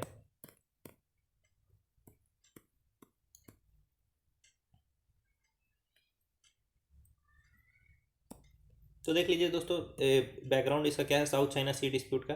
ठीक है, कि इसमें बहुत सारे कंट्रीज हैं जो कि साउथ चाइना में अपना एरिया क्लेम करते हैं, जैसे ब्रुनेई है, इंडोनेशिया है, मलेशिया है, फिलीपींस है, ताइवान है, वियतनाम है। लेकिन चाइना बोलता है तुम लोग का कुछ नहीं है, 90% रीजन हमारा ही है भैया, क्योंकि हम लोग 9 डैश लाइन के तहत हम लोग ये पूरा एरिया क्लेम करते हैं। ठीक है, और चाइना ने क्या किया कि इस एरिया को और अपने प्रेजेंस को वहाँ पर और स्ट्रेंथन करने के लिए इसने बहुत सारे आर्टिफिशियल आइलैंड्स बना दिए हैं चाइना में। ठीक है, आर्टिफिशियल आइलैंड्स बना दिए, वहाँ पर पूरा पोर्ट्स है। ठीक है, मिलिट्री इंस्टॉलेशन है, इवन एयर स्ट्रिप्स है, वहाँ हवाई जहाज वगैरह उतर वगैरह सकती है। ठीक है, तो इस तरीके से वहाँ पर अपना पकड़ जो है चाइना ने मजबूत बना लिया दोस्तों। फिलीपींस इस बात को लेकर के गया था permanent court of arbitration Hague में। ठीक है, और कोर्ट ने फिलीपींस के फेवर में रूलिंग दी। कोर्ट ने फिलीपींस के फेवर में रूलिंग दी, लेकिन चाइना इस रूलिंग को मानता ही नहीं है। टिल डेट चाइना ये परमानेंट कोर्ट ऑफ आर्बिट्रेशन की रूलिंग्स को नहीं मानता है। ठीक है, अब देख लीजिए कि साउथ चाइना सी की क्या क्या सिग्निफिकेंस, ये बहुत ज़्यादा इंपॉर्टेंट नहीं है आपके लिए, एटलीस्ट फॉर प्रीलिम्स। तो चाइनीज एग्रेशन है, ये चैलेंज है वहाँ पर। फिर एक्सेसिव फिशिंग है, तो वहाँ से क्या होगा, फिश की पॉपुलेशन खत्म हो जाएगी। मरीन इकोसिस्टम को डैमेज हो रहा है by the artificial islands of China. फिर मिलिट्री ड्रिल्स होते चाइना वहाँ करते रहता है, या दूसरे कंट्रीज भी करते हैं, उससे क्या होता है कि वॉर होने की संभावना बढ़ जाती है। ठीक है, फिर ग्लोबल कॉमन्स जो है, जैसे ओशियन का है, ओशियन एक ग्लोबल कॉमन है। ठीक है, इस पर पूरे विश्व का अधिकार है, और उस पर अगर चाइना एक अधिकार जमाएगा तो that is also problem. Significance क्या है दोस्तों साउथ चाइना सी का, it is significant for maritime trade. ठीक है,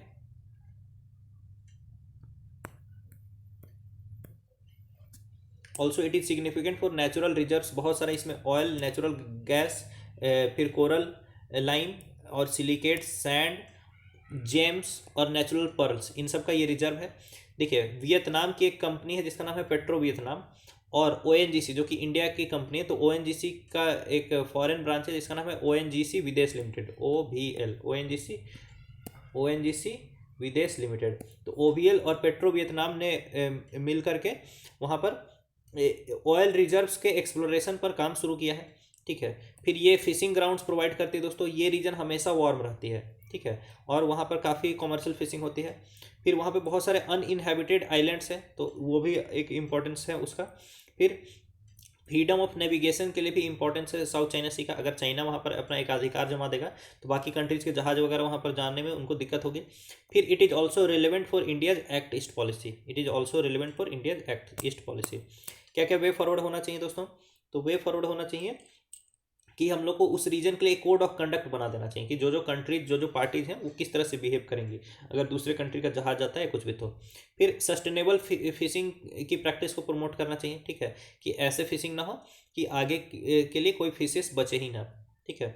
हम लोग क्या कर सकते हैं, trans boundary maritime peace parks बना सकते हैं, trans boundary maritime peace parks बना सकते हैं, यानी कि जो समुद्र का कुछ एरिया जो है वहाँ पर कोई भी कंट्रीज जो मिलिट्री एक्सरसाइजेज वगैरह नहीं करेगी, ठीक है। तो बड़ा एरिया ऐसा डिक्लेयर कर दिया कि जहाँ पर ना चाइना मिलिट्री एक्सरसाइज करेगी ना कोई दूसरी फिलीपींस वगैरह भी मिलिट्री एक्सरसाइज नहीं करेगी, तो वहाँ पीस शांति बहाल रहेगी, ठीक है। आर्टिफिशियल आइलैंड के प्रोजेक्ट्स को स्टॉल करना चाहिए चाइना को। सबसे पहले तो आर्टिफिशियल आइलैंड्स बनाना बंद करो और फ्रीडम ऑफ पैसेज को इंश्योर करो, इंश्योर फ्रीडम ऑफ पैसेज। तो all this can be done दोस्तों, but for this China and other countries must come on the diplomatic table.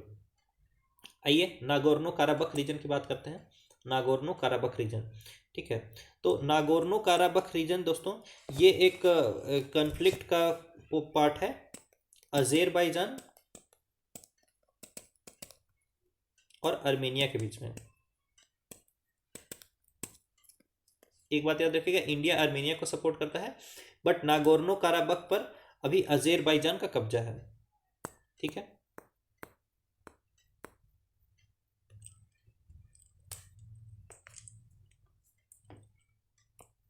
तो आप इसको बस इतना लिख लीजिए, Nagorno Karabakh it is a bone of contention, it is a bone of contention, यानी लड़ाई का कारण है किन किन कंट्रीज के बीच में, आर्मेनिया और अजेरबाईजान के बीच में, इतना लिख लीजिए। फिर एक और जगह लिख लीजिए लाचीन कॉरिडोर, ठीक है। लाचीन कॉरिडोर दोस्तों अजेरबाईजान को कनेक्ट करता है, लाचीन कॉरिडोर दोस्तों आर्मेनिया को कनेक्ट करता है, लाचीन कॉरिडोर आर्मेनिया को कनेक्ट करता है नागोर्नो काराबख से, नागोर्नो काराबख से। तो बस इतना लिख लीजिए कि Lachin corridor connects Armenia to Nagorno Karabakh, ठीक है। क्योंकि ये प्लेस पूछा जा सकता है कि लाचीन कॉरिडोर कहाँ है, तो आपको पता होना चाहिए कि ये आर्मेनिया अजरबैजान के पास में है, ठीक है। और आपको पता होना चाहिए कि नागोर्नो काराबख क्या है, तो नागोर्नो काराबख एक रीजन है जो कि अजरबैजान और आर्मेनिया के बीच में लड़ाई का कारण बना हुआ है। तो आइए देख लेते हैं नागोर्नो काराबख। तो ये दोस्तों क्या है, एक माउंटेनस रीजन है, ठीक है, जो जिस पर कि आर्मेनिया और अजरबैजान दोनों क्लेम करते हैं, ठीक है। इसमें मेनली आपके आर्मेनियन लोग रहते हैं, 1.2 लाख आर्मेनियन पॉपुलेशन, ठीक है, यहाँ पर रहते हैं। पहले दोस्तों ये आपका इंपीरियल रसिया, ठीक है, ऑटोमन एम्पायर और पर्शियन एम्पायर इन सब का पार्ट रह चुका है सोवियत यूनियन के टाइम में, यूएसएसआर के टाइम में, ठीक है। ये आपका पार्ट था अजेरबाईजान का, ठीक है, नागोर्नो काराबख पार्ट था अजेरबाईजान सोवियत सोशलिस्ट रिपब्लिक, ये पार्ट था।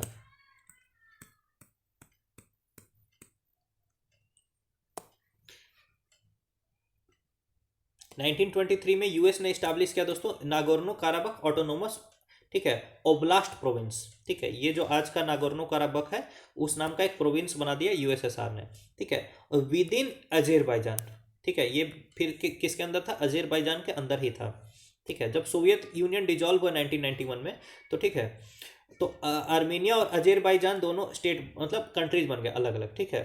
नागोर्नो काराबख ने भी क्या कर दिया दोस्तों, इंडिपेंडेंस डिक्लेयर कर दिया,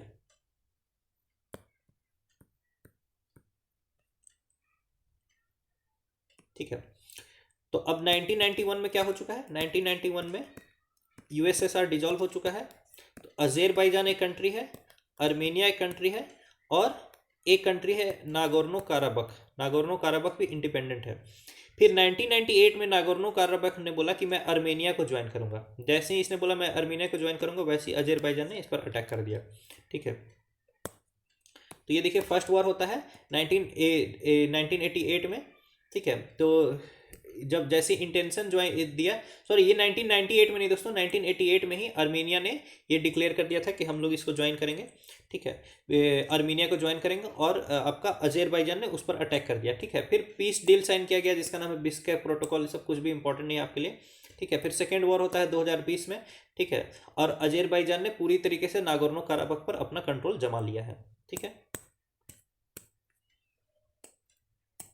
मिन्स्क ग्रुप क्या है ये भी लिख लीजिए। मिन्स्क ग्रुप है कोऑपरेशन प्रमोट करने के लिए इस रीजन में। किस रीजन में? अजेरबाईजान और अर्मेनिया के बीच में। बस इतना आप लिख लेना है, वो भी मत नहीं भी लिखेंगे तो it's not that important. India का क्या स्टैंड है इस मामले में? इंडिया का स्टैंड क्या हो सकता है भाई? डिप्लोमेटिक नेगोशिएशन से आप लोग मैटर को डील करो। ठीक है। क्यों? क्योंकि देखिए इंडिया का इस रीजन में इंटरेस्ट है दोस्तों। जो अर्मेनिया है, अर्मेनिया इंडिया का एक फ्रेंडली कंट्री है, और ये अर्मेनिया इंपॉर्टेंट है इंडिया के एक प्रोजेक्ट के लिए जिसका नाम है international north south transportation corridor, INSTC। इस प्रोजेक्ट के लिए Armenia is relevant for India. Armenia is relevant for India. ठीक है, बस आपको इतना ध्यान रखना है। बाकी ट्रेड हम लोग सभी दोनों के साथ करते हैं।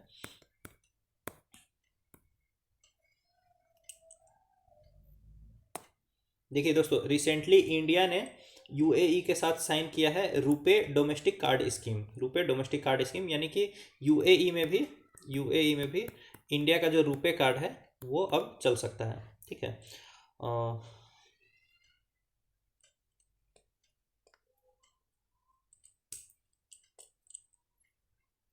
ठीक है, तो इससे क्या क्या होगा दोस्तों? ई कॉमर्स प्रमोट होगा, डिजिटल ट्रांजेक्शन्स प्रमोट होगा, फाइनेंशियल इंक्लूजन प्रमोट होगा, डिजिटाइजेशन एजेंडा प्रमोट होगा, और इंडिया और UAE का रिलेशन भी दोस्तों काफ़ी इससे इंप्रूव होगा। और ये जो एग्रीमेंट साइन किया गया है दोस्तों, याद रखिएगा, NPCI इंटरनेशनल पेमेंट्स लिमिटेड, ये इंडिया की कंपनी है। NPCI international payments limited India की कंपनी, और अल इतिहाद पेमेंट्स जो कि UAE की कंपनी, इसके बीच में साइन किया गया है। बस आप इसको एक बार नाम के लिए लिख लीजिए। ठीक है, वैसे तो ऐसा पूछेगा नहीं है, ठीक है, बट फिर भी आप इसको लिख लीजिए तो आपको फायदा होगा। अब देखिए NPCI क्या है दोस्तों? National payments corporation of India. ये एक अम्ब्रेला ऑर्गेनाइजेशन है, ठीक है, जो कि retail payments and settlement system in India को ऑपरेट करती है। ठीक है, इसको NPCI को फॉर्म किया था, ये आपको लिखना है। ठीक है, RBI ने और इंडियन बैंक्स एसोसिएशन ने। Please write it down. NPCI को किसने फॉर्म किया? RBI ने, प्लस इंडियन बैंक्स एसोसिएशन ने। और किस लॉ के अंतर्गत इसको फॉर्म किया गया? तो payments and settlement system act 2007 के तहत इसको फॉर्म किया गया। Payment and settlement system act 2007 के तहत इसको फॉर्म किया गया। इतना आप लिख लीजिए प्लीज। NPCI का फॉर्मेशन में RBI और इंडियन बैंक्स एसोसिएशन के इनिशिएटिव पर इसको फॉर्म किया गया है under the payment and settlement systems act 2007। अब आ जाइए, ये क्या है NPCI? ये एक नॉट फॉर प्रॉफिट कंपनी है ये। ठीक है, और ये जितना भी पेमेंट एंड बैंकिंग सिस्टम है उसको ये मैनेज करती है। जैसे कि ये नेशनल फाइनेंस स्विच को मैनेज करती है, इमीडिएट पेमेंट सिस्टम IMPS को मैनेज करती है, आधार इनेबल्ड पेमेंट सिस्टम को मैनेज करती है, नेशनल ऑटोमेटेड क्लियरिंग हाउस को मैनेज करती है, national electronic toll clearance, Bharat bill payment system, UPI और आधार पेमेंट ब्रिज, इन सभी को ये मैनेज करती है। आइए देख लीजिए, रुपे क्या है? रुपे कार्ड क्या है? RuPay cards R India indigenous card payment network provided by NPCI ही इसको भी प्रोवाइड करता है। इसमें डेबिट, क्रेडिट और प्रीपेड तीनों टाइप के आपके फैसिलिटीज मिलते हैं। ठीक है, और जितना भी इंडिया में कार्ड यूज होता है उसका मोर देन 60% रुपे कार्ड ही है। ठीक है, इसको पब्लिक सेक्टर, प्राइवेट सेक्टर और स्मॉल बैंक सभी इशू कर सकते हैं। आइए दोस्तों, इंटरनेशनल क्रिमिनल्स कोर्ट के बारे में देख लेते हैं। तो ये ICC है, इसको फॉर्म किया गया है बाय द रोम स्टैट्यूट।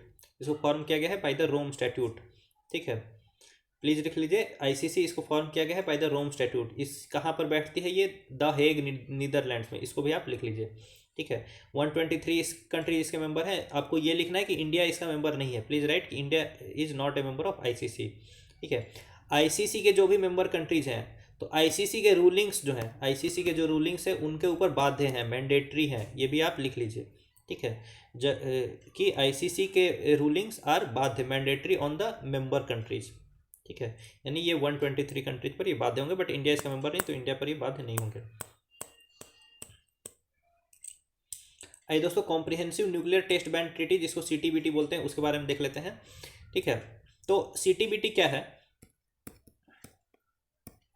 दो ट्रीटीज है दोस्तों, NPT और CTBT। तो पहले NPT लाएगा। NPT ये कहता है कि दो टाइप के नेशंस हैं, एक तो न्यूक्लियर नेशंस और एक होंगे नॉन न्यूक्लियर नेशंस। ठीक है, तो न्यूक्लियर नेशंस ये 5 कंट्रीज को रिकॉग्नाइज करता है यूएस, ठीक है, यूएई, चाइना, रसिया और फ्रांस, ठीक है। तो यूएस, यूएई, चाइना, रसिया और फ्रांस, ये तो हो गया न्यूक्लियर कंट्रीज। इसके अलावा और कोई भी कंट्रीज न्यूक्लियर कैपेबिलिटीज नहीं ला सकते, अपने पास नहीं लाएगी। तो यही है नॉन प्रोलिफरेशन ट्रीटी। और दूसरा है सीटीबीटी। सीटीबीटी भी इसी के कॉन्टिन्यूएशन में ट्रीटी है।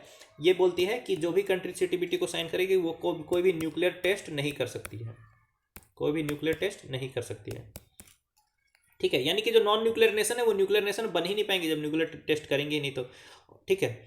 अब देखिए, जो सीटीबीटी है उसको रसिया ने साइन करके रेटिफाई भी कर दिया है, बट यूएस ने इसको साइन किया पर रेटिफाई नहीं किया, यानी यूएस अभी भी न्यूक्लियर टेस्ट वगैरह कंडक्ट कर सकता है, ठीक है। इसलिए रसिया ये सोच रहा था कि हम लोग अभी अपना जो रेटिफिकेशन है सीटीबीटी का उसको वापस ले लें, ठीक है। तो CTBT is a multilateral treaty which prohibits any nuclear weapon test explosion, ठीक है, और any other nuclear explosion anywhere in the world, ठीक है। It bans all nuclear explosions whether for military और पीसफुल पर्पसेस। कोई भी न्यूक्लियर एक्सप्लोजन हम लोग नहीं कर सकते हैं, ठीक है, चाहे तो मिलिट्री पर्पस के लिए और चाहे तो पीसफुल पर्पसेस के लिए, ठीक है। अभी देखिए, इंडिया ने इसको साइन नहीं कर रखा है। China, India, Pakistan, north Korea, Israel, इन सभी कंट्रीज ने इसको साइन नहीं करके रखा है, इसलिए सीटीबीटी ऑपरेशनल नहीं है।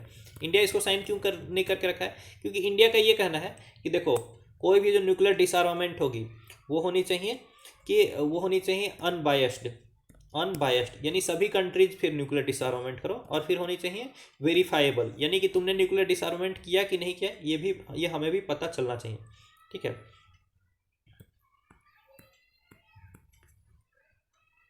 तो इंडिया सीटीबीटी को सपोर्ट नहीं करता है। देखिए, UN Convention against Transnational Organised Crime, तो ये एक कन्वेंशन है यूएन का, ठीक है।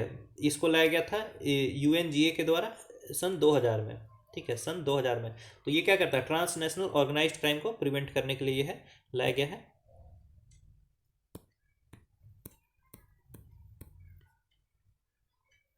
इस कन्वेंशन के टोटल 3 प्रोटोकॉल है, बस सुन लीजिए, उतना इंपॉर्टेंट नहीं है। Protocol to prevent, suppress and punish trafficking in persons specially women children, यानी ह्यूमन ट्रैफिकिंग को प्रिवेंट करना। फिर protocol against the smuggling of migrants by land, sea and air, यानी जो ह्यूमन स्मगलिंग है उसको प्रिवेंट करना। फिर protocol against the illicit manufacturing of and trafficking in firearms and parts, यानी फायर आर्म्स का इलिसिट यानी इलीगल मैन्युफैक्चरिंग करना और उसको फिर इधर उधर सप्लाई करना। तो ये सारे इसके प्रोटोकॉल्स हैं, ठीक है। इसके सिग्नेटरीज हैं टोटल 147 कंट्रीज, ठीक है, और पार्टीज हैं इसके 191। इंडिया ने इसको रेटिफाई भी कर दिया है।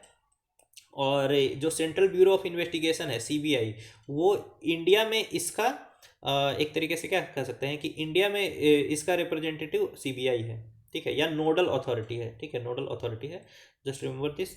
बाकी नॉट उतना इंपॉर्टेंट ये ऑर्गेनाइजेशन नहीं है, आप उसको छोड़ भी सकते हैं। अगेन ये भी बहुत इंपॉर्टेंट ऑर्गेनाइजेशन नहीं है दोस्तों, इसको देख लीजिए आप एक बारी बस। Asia Pacific institute for broadcasting development, ठीक है, इंडिया जो है Asia Pacific institute for broadcasting development का प्रेसिडेंट इसको चुना गया है 3री बार, ठीक है। इसका हेडक्वार्टर है बस कहाँ पर लिख लीजिए, कुआलालंपुर, मलेशिया में, ठीक है। बाकी क्या है, जब ये ब्रॉडकास्टिंग डेवलपमेंट के लिए ये कंट्री है, यानी ये ग्रुपिंग है, तो ये क्या करेगी, ये वाइब्रेंट इलेक्ट्रॉनिक मीडिया इन्वायरमेंट के लिए काम करेगी। इसके फंक्शंस हैं to establish inter regional links and cooperation for media and communication development, फिर ठीक है, it acts as a think tank for the development of regional programming. तो ये सब आपके लिए इंपॉर्टेंट उतना नहीं है। आइए, IORA, Indian Ocean Rim Association, ठीक है, इसमें बहुत सारे मेंबर्स हैं दोस्तों, ठीक है। लेकिन मैं आपको ये कहूँगा कि please write it down, all the members countries name you have to write it down, ठीक है। तो पहले देख लीजिए कि यहाँ पर इसकी कुछ मीटिंग हुई थी IORA की, ठीक है, अभी श्रीलंका में, ठीक है।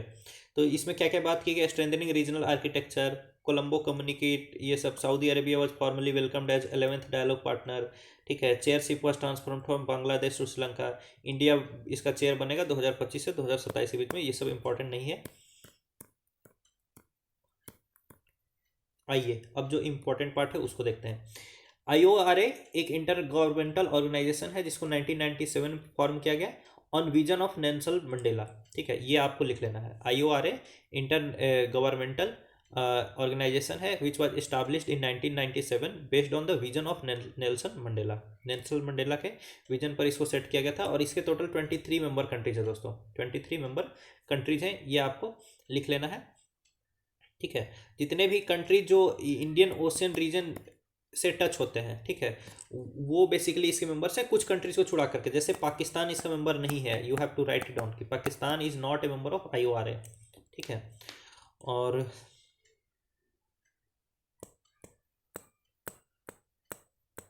ठीक है, IORA की क्या इंपॉर्टेंस है इंडिया के लिए? To avenue to keep big power rivalries including China from IOR। China भी IOR का पार्ट नहीं है। ठीक है,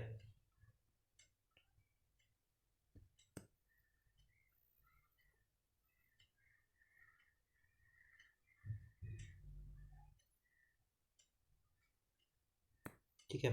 अब कौन कौन से 23 कंट्रीज इसके मेंबर्स हैं, तो आप उसको लिख लीजिए वन बाय वन करके। It is important for you to write all this down.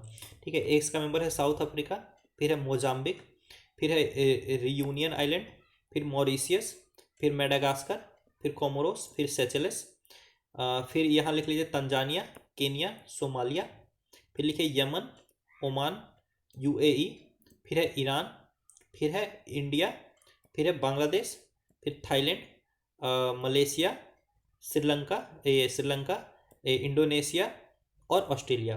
ठीक है, कितने मेंबर्स हो गए? 2 3 4 5 6 7 8 9 10 11 12 13 14 15 16 17 18 19 20 21 22।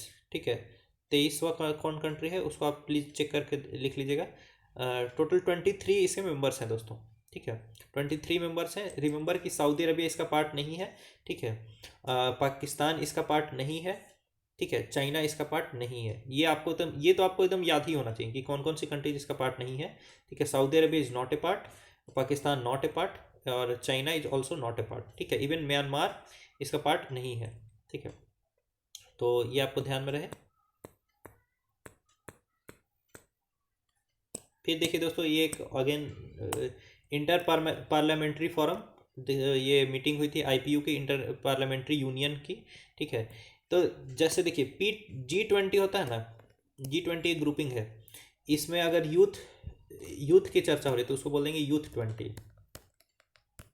बिजनेस की चर्चा होगी तो उसको बोलेंगे B20, वीमेन की चर्चा होगी तो उसको बोलेंगे W20। ऐसे कर करके बहुत सारे ऑर्गेनाइजेशंस बने हुए थे। तो उसी तरह से P20 है जो कि पार्लियामेंटेरियंस की, यानी पार्लियामेंटेरियंस ऑफ G20 कंट्रीज की जो मीटिंग हुई आपस में, उसको बोलेंगे P20। ठीक है, तो P20 की मीटिंग हुई IPU के अंदर में। ठीक है, IPU क्या है तो देख लीजिए। IPU है इंटर पार्लियामेंट्री यूनियन। इसको इस्टेब्लिश किया गया था 1889 में। ये स्मॉल ग्रुप ऑफ पार्लियामेंटेरियंस हैं। ठीक है, ये फैसिलिटेट करती है पार्लियामेंट्री डेमोक्रेसी। 179 कंट्रीज इसके मेंबर्स हैं, 14 एसोसिएट मेंबर्स हैं, इंडिया इसके मेंबर है। ऑब्जेक्टिव है parliamentary ecosystem for democracy, building effective inclusive resilient and innovative parliament, इन सबको प्रमोट करना। कुछ भी इंपॉर्टेंट आपके लिए नहीं है ये। ठीक है, जैसे अगर मैं ज़्यादा फोकस करके नहीं बता रहा हूँ तो आप ऐसा समझ लीजिए कि वो इंपॉर्टेंट ही नहीं, इसलिए उसे फोकस करके नहीं बता रहा हूँ। एनीवेज दोस्तों, इसी के साथ आपका अक्टूबर मंथ्स का भी IR का पार्ट कंप्लीट होता है। ठीक है, जो मैंने आपको लिखने के लिए बोला है बस आप वो लिख लो। मुश्किल से 1 से 2 पेज में आपका ये समराइज हो जाएगा और फिर उसको आपको बार बार याद करना है। ठीक है, that will be very important for you in the prelims examination. Other things which I have just said कि बस इसको देख लीजिए या मत देखिए, कोई फर्क नहीं पड़ता। वो सारी चीज़ें उतनी इंपॉर्टेंट नहीं है दोस्तों, क्योंकि सारा इन्फॉर्मेशन आप कलेक्ट करते रह जाएंगे, but at the end that will not be useful for you. So anyways, मिलते हैं एक नए वीडियो में। आप सभी का बहुत बहुत धन्यवाद। हमारे चैनल को सब्सक्राइब कर लीजिएगा और अपने दोस्तों के साथ शेयर कर लीजिएगा।